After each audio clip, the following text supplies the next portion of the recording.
Hi, this is Doug Jessup. Today I'm with Dr. Tyler Williams. Dr. Williams, thanks for coming on today. Yeah, thanks for having me. I'm excited to be here. So Dr. Williams, you talked about three different solutions, if you will, to sleep apnea. So there's the implant, there's the CPAP, and then there's the oral appliance.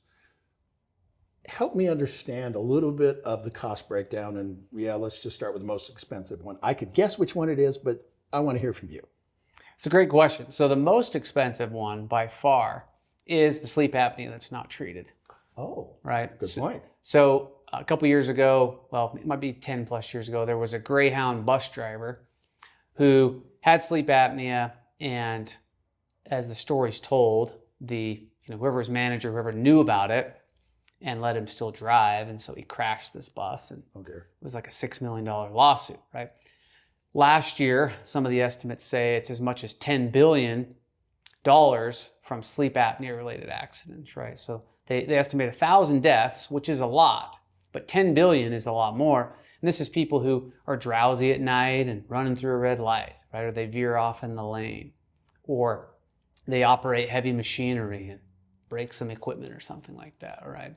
So when you compare those three options, the most important part is making sure you're getting the right one for you, because everybody's different, right?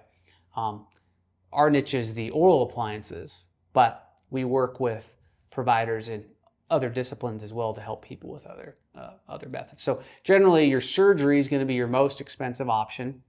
The reason people like it is it's more hands-off, right? More invasive, but more hands-off, so it can work really well. You might be in the range of $30,000 to $40,000, right? Before medical insurance, okay, if it covers it, right?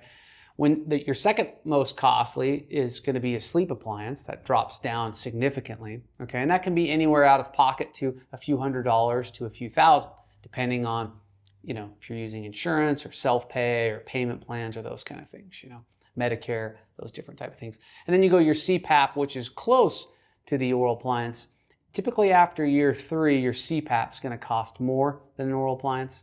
So at year 1, up front, the oral appliance is a little bit more because it's custom, right? CPAP is all kind of stock parts, right? But when you get to year 3, there's a crossover where the CPAP costs more because of cleaning hoses, parts, maintenance, filters, cleaning all the, humidity out of your tubes so they don't get mold in them and those kind of things. How long do these appliances last? So it really just depends. I've seen people break them at 2 years if they weren't taking good care of them, but I have patients that have them for 13 years plus, right? Wow.